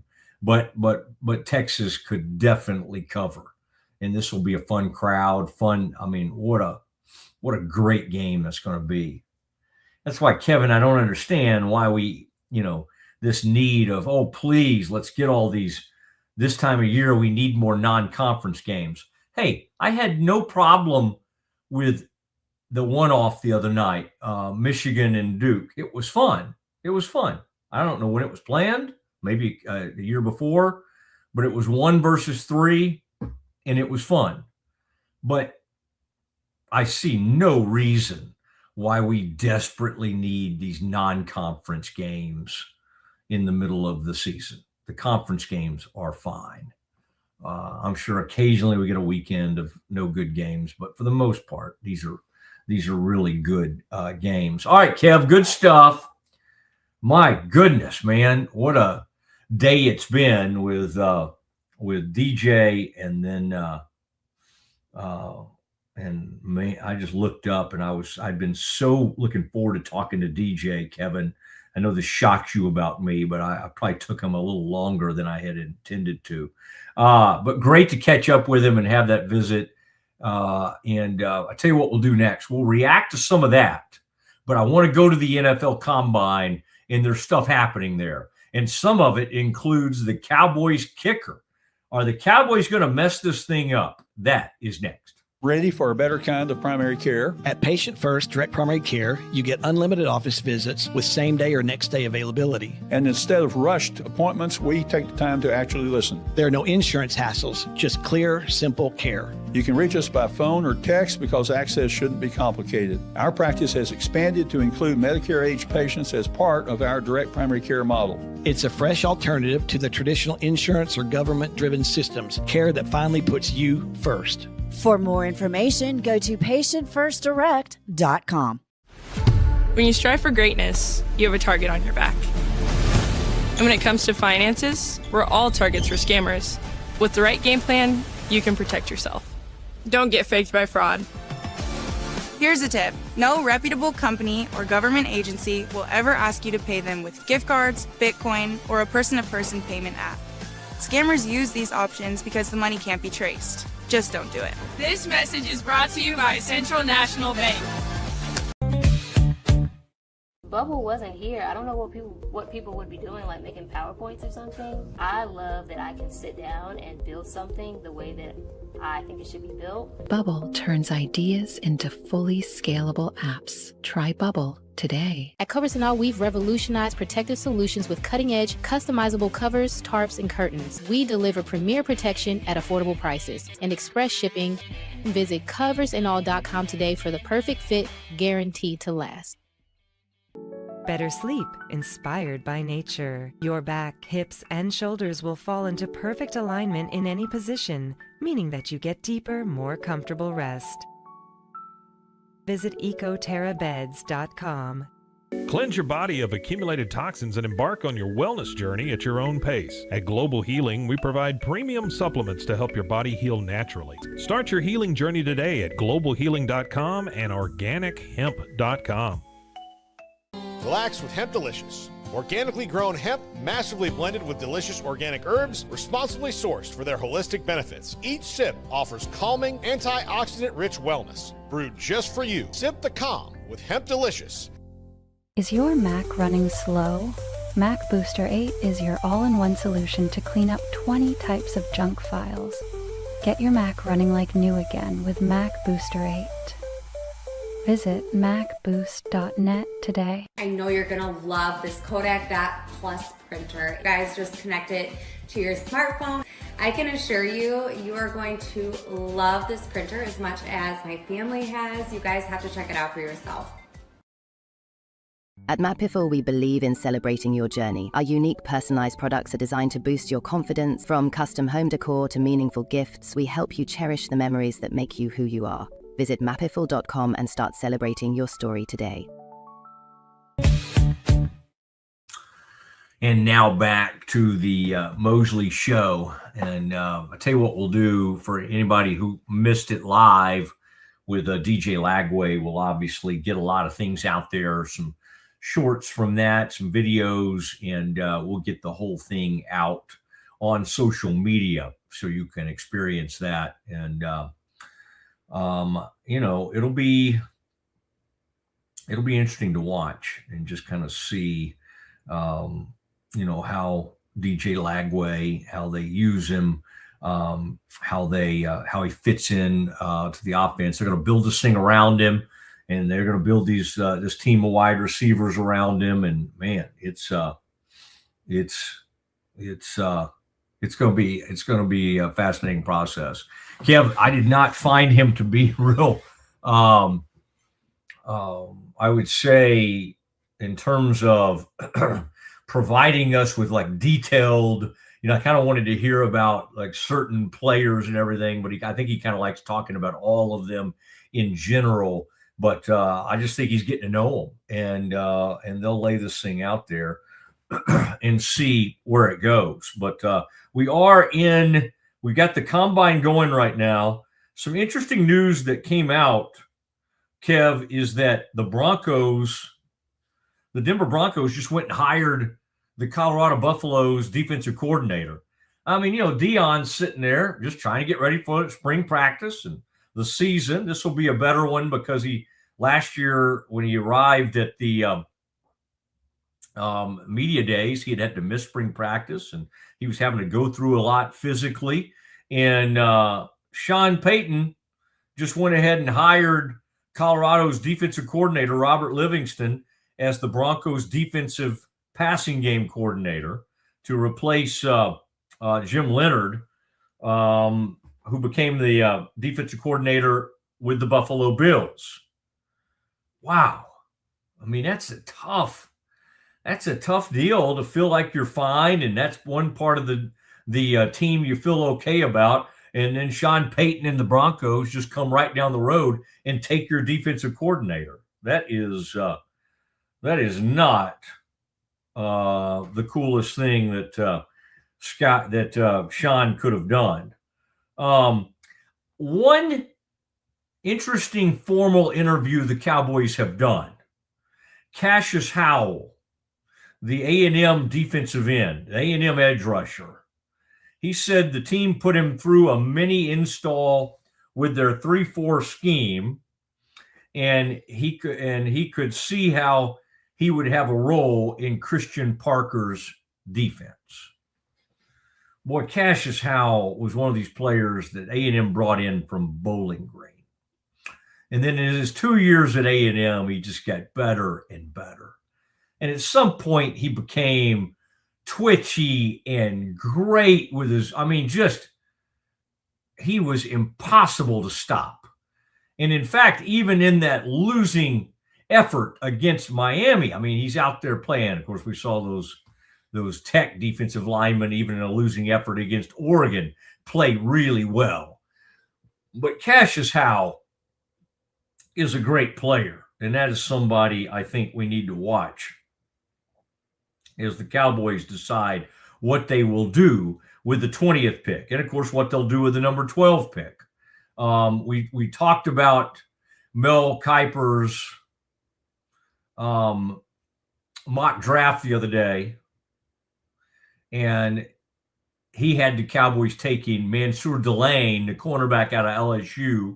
And then I thought that was interesting too, is that when I asked DJ Lagway the best cornerback he faced in the SEC, that's who he said. Mansour Delane was the best one he went up against. And that's who some people are mocking to the Cowboys at number 12. So interesting there. One question that John Machota from The Athletic was asking is which one of these players would you like to see play for the Cowboys?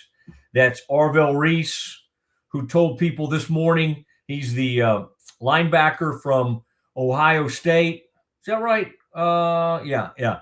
But he sees himself as an outside linebacker edge guy. That's how he sees himself being looked at by teams. That's how he sees himself. Sonny Styles, it's unbelievable how much talent A&M sent the most to the combine, but in terms of who could have the most players drafted in the first 12 picks, that would be Ohio State. You could have as many as 4 in the top 10. It's crazy, but it's true because Caleb Downs, the safety. So if the Cowboys could pick any of these players, and there have been people that think that Sonny Styles could get down to number 12 for the Cowboys to pick. If you were having to pick between Arvell Reese, Sonny Styles, Caleb Downs, Ohio State, David Bailey, the edge rusher out of Texas Tech who destroyed Oregon. They did not lose that game because of their defense. They lost that game because, sadly, their quarterback had a really, really rough game. The offense couldn't do anything. All right, that was a bad, bad outing. Who would you pick between those players? And I picked Arvell. I love this safety.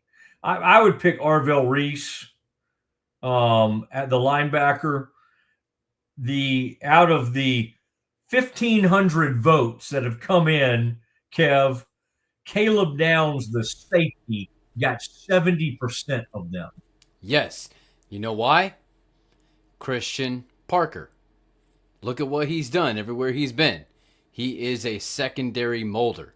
And Caleb Downs, as more and more defenses play a 3 safety shell, and you have players like Cooper DeJean that are multiple in what they can do, it allows you to be multiple in what you do without changing personnel. Caleb can do that.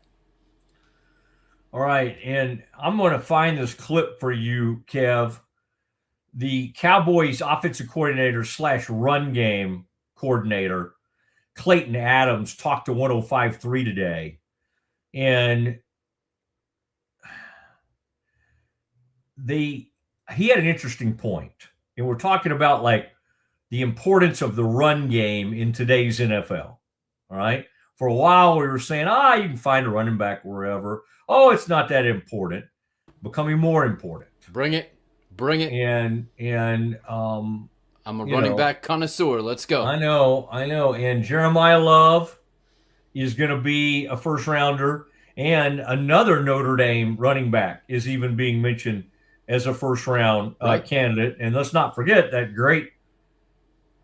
How old is that kid from Miami? Was he a freshman this year or something? Yeah. He's that kid's awesome. Fletcher. Yeah. This Clayton Adams, Kevin, you'll like this.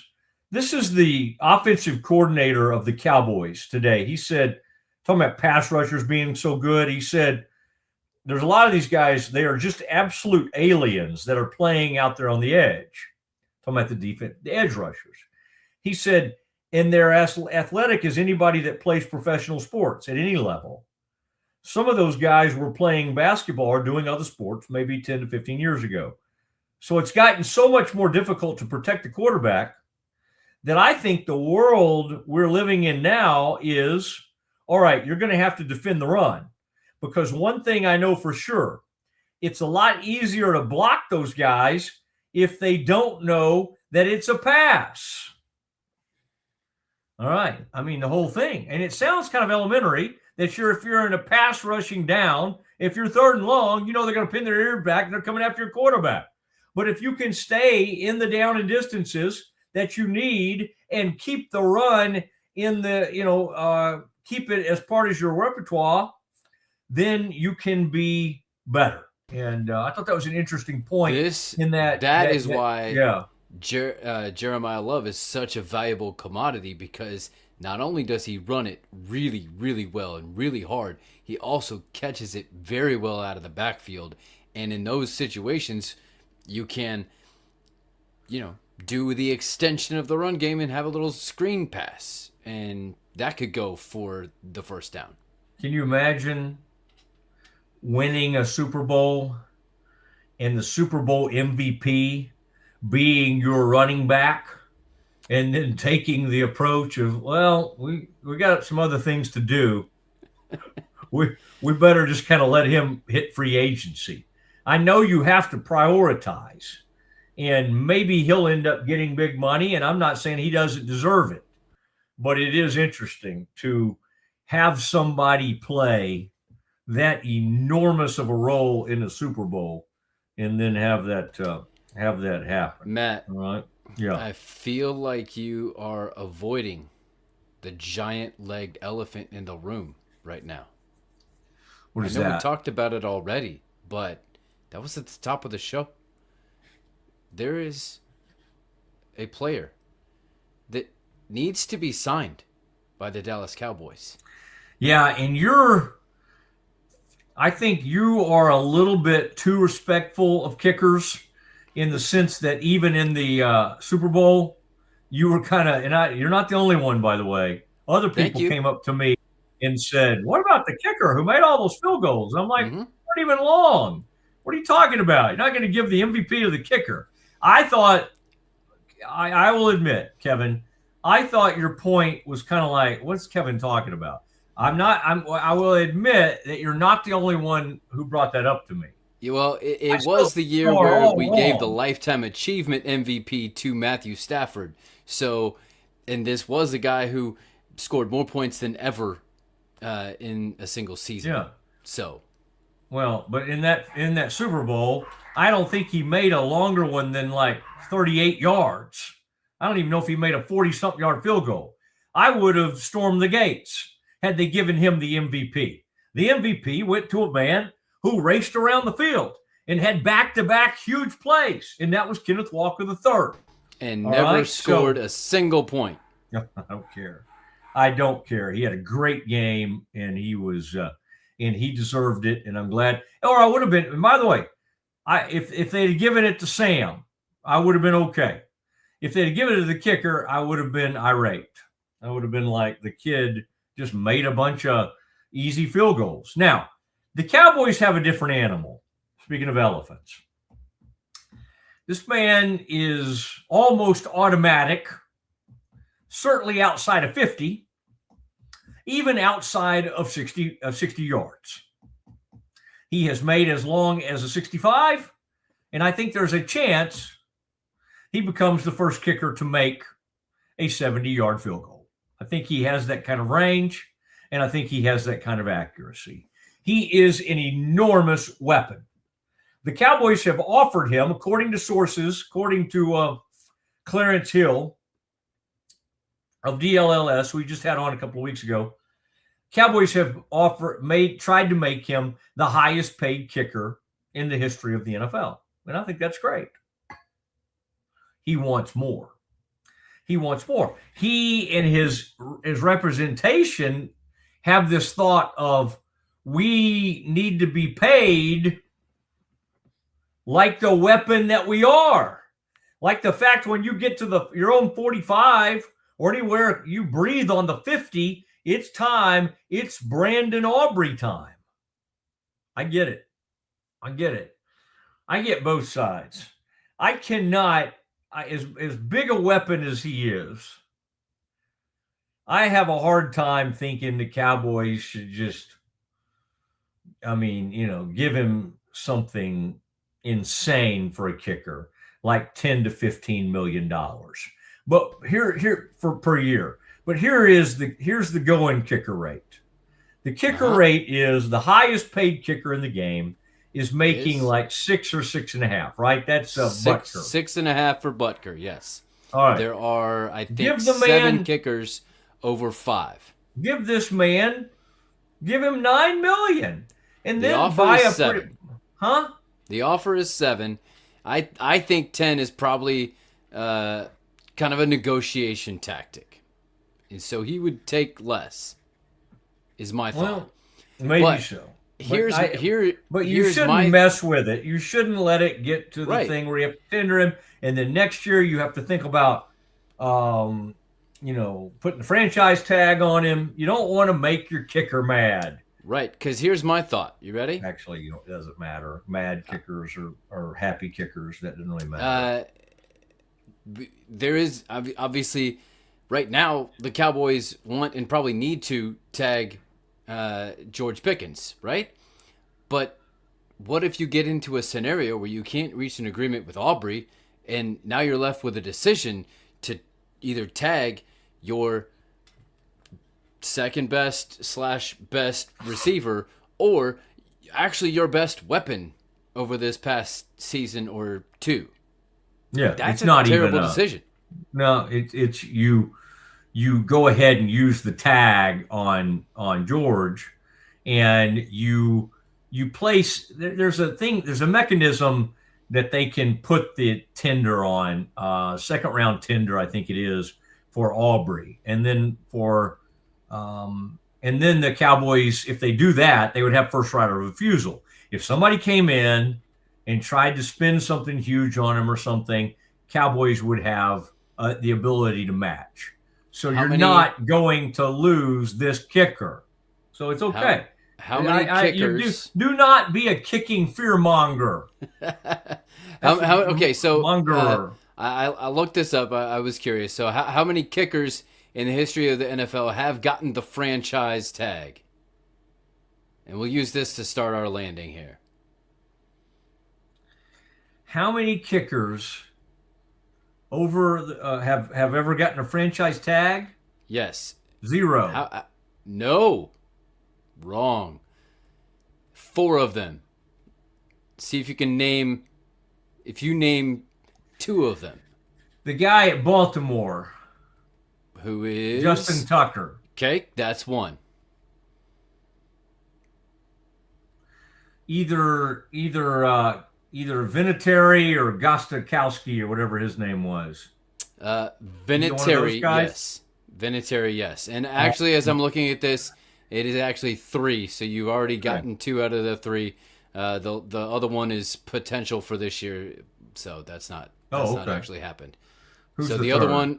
the other one was what we always say, Gould is good. Robbie Gould from the San Francisco 49ers. Robbie Gould. Yep, 2019. Okay, interesting. So it's a possibility. Hey, speaking of kickers, I'll tell you one that you'll like because you're an Indianapolis guy. You'll recall Vanderjagt had this incredible career as a kicker for the Colts. You mean Vandershank? Well, but for the longest time, he was literally the most accurate kicker in the NFL. Up until that one moment, yes. Well, he missed a 47-yarder in the playoffs, and I know Colts will never forgive him. And by the way, I think Peyton Manning may hate him more than anybody, more than any Colts fan. For some reason, he and Peyton Manning got into it about something. Well, and Vanderjagt was not the he's a cocky, best of teammates. No, he's a cocky guy and all that. Kickers kind of have to be that way. No, they're just weird. You're right. They're like pitchers. But he ends up with the Cowboys and Bill Parcells. And as I recall the story, and it didn't work out that well with the Cowboys. And he was also just kind of cocky, and I mean, they had a lot of fun making fun of Mike Vanderjagt. We all did. Vandermiss, Vanderwiff. And one time Vanderjagt was in the cold pool. And I remember hearing him tell this story. And the cold pool was not like a big hot tub. It was not like a big community. It was a pretty small little area. And a naked head coach decided to take a dip with him. And none other than Bill Parcells jumped in there with Vanderjagt. I think it was quite a moment for Mike Vanderjagt. I just have some vague memory of that story. But that Kevin, I thought you would appreciate that visual, not of Parcells naked, but just the thought of Vanderjagt and Parcells like in this little small area in a cold tub together. Not a communal that I would like to be a part of. Oh man, that was a rough kicking time. All right, good job, Kev. Thank you, the landing. Thank you, the Brazos Landing, and man, our sponsors. We appreciate you so much, Cherry Johnson, Siegmund James, of course. Central National Bank. What a deal. What an unbelievable deal that is. And I did want to remind everybody that coming up, this is here we go. Coming up on the big card show. It's going to be at the Texas Sports Hall of Fame, the Collectors Show, March 20th and 21st. At the Texas Sports Hall of Fame, you can meet Pittsburgh Steeler Greg Hawthorne. Wow, he was a great player. Greg Hawthorne play at Baylor? I think so. San Antonio Spur Alvin Robertson on Friday. Saturday, former Cowboys player Mel Renfro. He's in the Pro Football Hall of Fame. He's in the Cowboys Ring of Honor. He's awesome. Beasley Reese, who was a great player, but also a great broadcaster. And then Baylor great Lake Seastrunk. Hours are Friday 11 a.m. to 5, and then Saturday 9 to 4. More information, visit theautographsync.com. Theautographsync, SINK.com. All right, now I've got to look because I'm thinking of there was a Greg Lloyd who played for them. Let me make sure that Greg Hawthorne did play at Baylor. He did. I am right. He was selected in the first round of the 1979 NFL draft, the 28th overall. And Hawthorne's played 9 seasons with the Steelers, and as a rookie, he won a Super Bowl ring with the Steelers. All right. I think they played the Rams in that Super Bowl, and that would have been Vince Ferragamo in 79 playing quarterback for the Los Angeles Rams.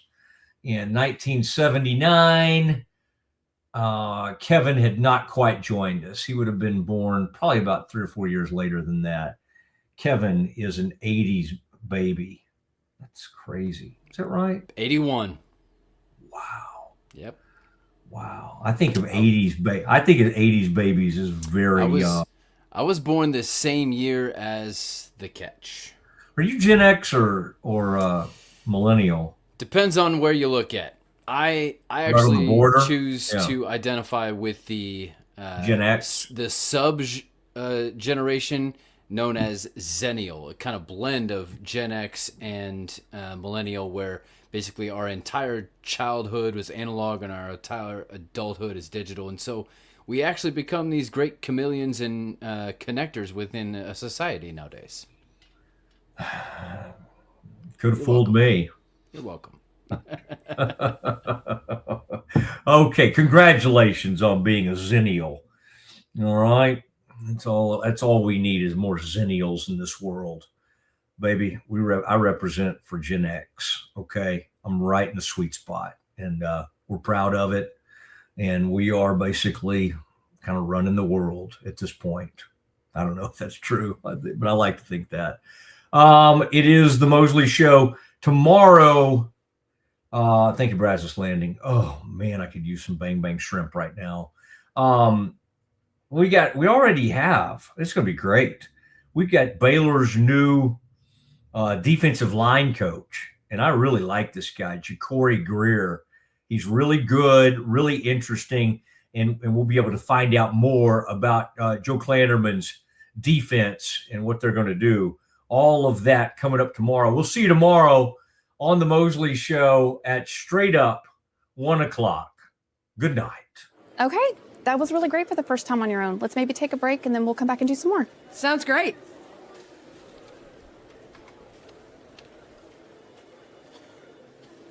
Oh, you're back.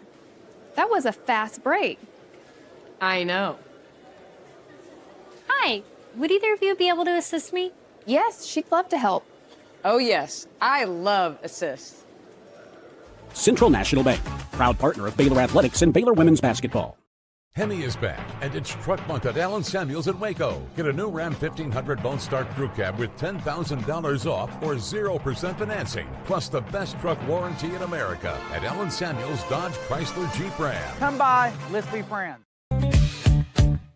Streamline event and appointment booking with Amelia's sleek, modern, and fully customizable booking forms. WPAmelia.com. That's WPAMELIA.com. Amelia.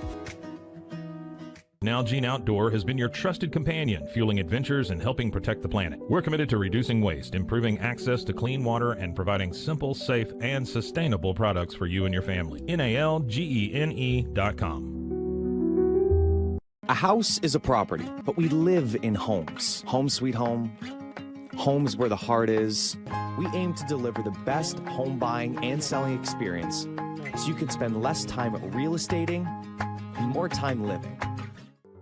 WhyPersonalLoans.com. Request a loan anytime. Our partners can offer loans up to $35,000 with varying rates and terms. Review your loan offer with no obligation and decide what works for you. Visit PersonalLoans.com today. This is what $500,000 in a duffel bag looks like. Actually not real. That's because it's actually prop money. It looks realistic from a distance, but up close you can see it says for motion picture purposes. Visit PropMoney.com today to get your money seen or money shot right with Prop Money Inc.